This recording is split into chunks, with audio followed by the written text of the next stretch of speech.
Hi guys, I'm Shmi, and today I'm going to be taking a look at a pretty special collection of cars. This is the Ferrari collection that belongs to David Lee. I'll pop his Instagram link in the description down below, but we're going to take a quick look around. So I'm joined here by David. Thank you ever so much for having me on today. Hey, how are you? I'm very, very good. I'm made even better by taking a look at your fantastic selection of cars, so thank you ever so much. Sure. Tell us about it. Tell us, where did this start? You're sort of clearly got a very big love for Ferrari. Oh, yes, very big love for Ferrari. Well, I don't know, where should we start? I mean, the kind of what's in front of you, the Ferrari Big Five, which some of your fans probably might have seen on Instagram. Or the recent video by Solomon Drin, of course, where your five cars, your 288 GTO, F40, F50 Enzo, and the LaFerrari. Yes. I actually had the Enzo about 3.5 years ago first, along when I had the Courage GTN Diablo 6.0. And of course, some events had happened, and I decided to only collect Ferraris, and therefore I started to try to collect the rest of the sibling of the Enzo, which of course is right here. So which order did you add the cars to the collection? So the Enzo was first. Then it came the F50, which I bought from the Peterson Museum when they put it in auction to the Goodings and Company, so I bought that. Okay. Then I was able to buy privately the F40. And the toughest really one is to get is the 288 GTO, which is one of my favorites. Because as the car gets older, it's harder to get. The LaFerrari was really last year because it's a new car, and that's kind of how that all came together just throughout this last 3.5 years from the Ferrari Big Five ones. And I imagine, because you take each of your cars out for drives, you must have some pretty special memories and experiences with the different cars. Well, my strategy, besides collecting cars from Ferraris from the 60s all the way to the present, is that I also drive them. I enjoy driving them. It's a passion for me. I take turns to drive all of them. So I do have a very good feel and experience in each car, which I think a lot of collectors unfortunately cannot experience that, which is a shame. It's obviously a completely different experience if you're driving in the 288 versus driving in the LaFerrari. Sure. I was driving the 288 the whole last week, actually. Yes. I saw some pictures online of your car out and about, which is just absolutely fantastic, and they look so good together, of course, in the matching Rosso Corsa specifications. So it's just an amazing garage to be in here looking around. Shall we head over and take a look at your 250, which I believe is a rather special car? Sure. So tell us what we're looking at first. Well, this is a 1964 250 GTL Lusso Competizione. So that's what we're looking at. In a rather lovely giallo paint. Yes. Let's come have a look. So this model, exactly how did it fit? Well, the regular Lusso, which Lusso is mean elegant, was the last of the 250 series. And it was meant to be just more of a gentleman's car and so forth. But as in those days, everybody wants to see what they can do with the engine, push it, and so forth. So they had made a handful of competition cars. Now, a lot of the competition cars, unlike the others, the 275s or the others, were steel alloy body. In the Lusso competition, they weren't. They were still the steel body, but they did have the same engine, the 50 more horsepower engine that is like in the 250 GTO and the 250 short wheelbase. So it's a much more powerful engine than the regular Lusso. The radiator fan is also more powerful to keep it cool. The suspension and the transmission also is competition spec. So it's much faster of a car. And it's got some history? Yes, it's got racing history. The car originally was Norway and had raced many races there and raced many rallies as well throughout time. So this is definitely a car with a race history, which I love. Yeah, I mean, it's clearly a particularly special car to have in your collection. And then we'll sort of swizzle around now towards your sort of more modern Ferrari collection. Sure. I noticed immediately we have a lot of consistency between the specifications with the California T, the F12 Berlinetta, and the FF, of course. Yes. So I like for my, I have a kind of color scheme. So as you can see, the red was the kind of Ferrari Big Five. The modern cars are in the white with the red interior.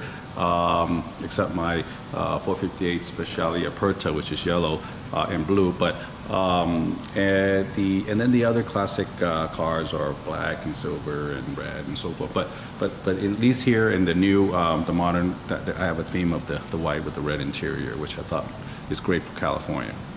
And you take out all the different cars and drive them a sort of fair amount? Sure. I definitely do. That's the passion, love for that, because the collecting is all good, the appreciation part is all good, but that doesn't beat anything with the driving experience. That's it's the best.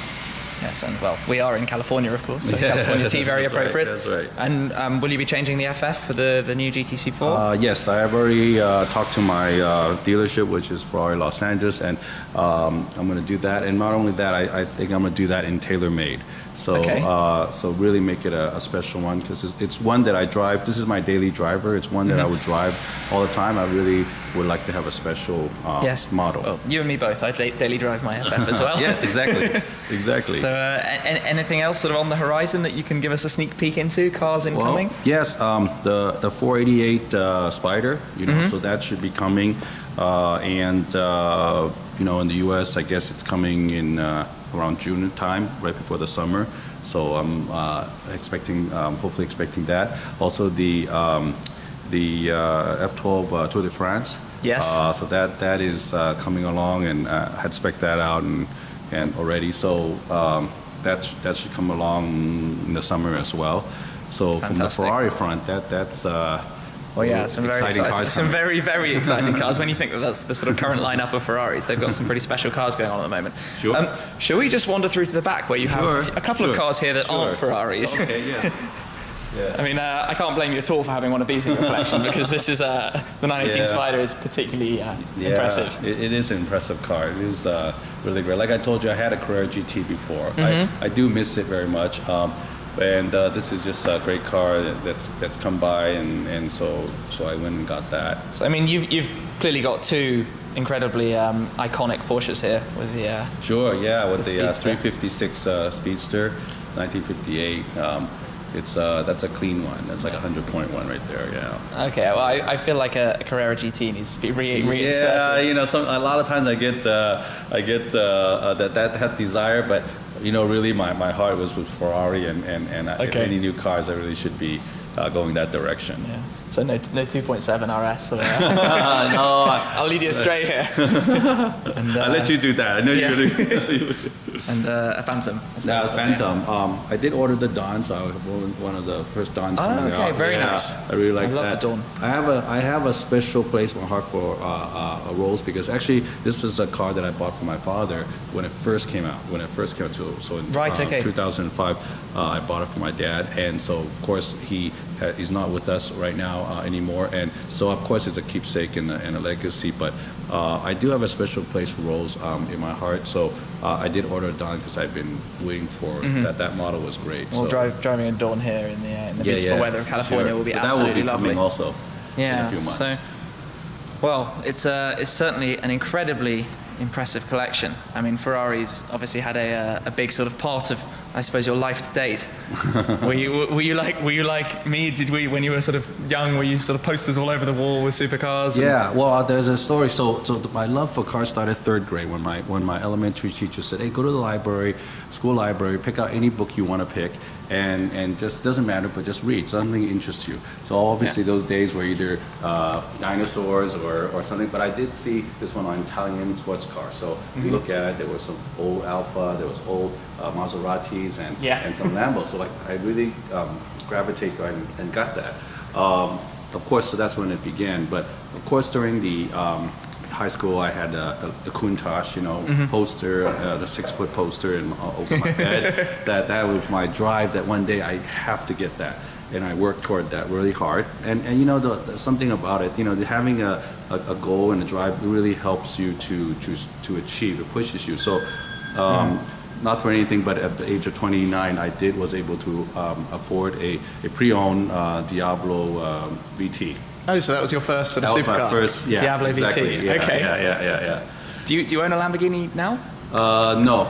I had a Diablo 6.0, and I don't I don't own a Lamborghini. You know, like, again, I'm just sticking with Ferrari. That's kind of my niche, you know. And so I'm trying to anything. I don't blame you. Well, because I mean, from my experience so far, Ferrari is a company that when you start to get to know and start to become part of the family, it's such a lovely place to be. Yes. Especially if they bring you in and consider you part of the family.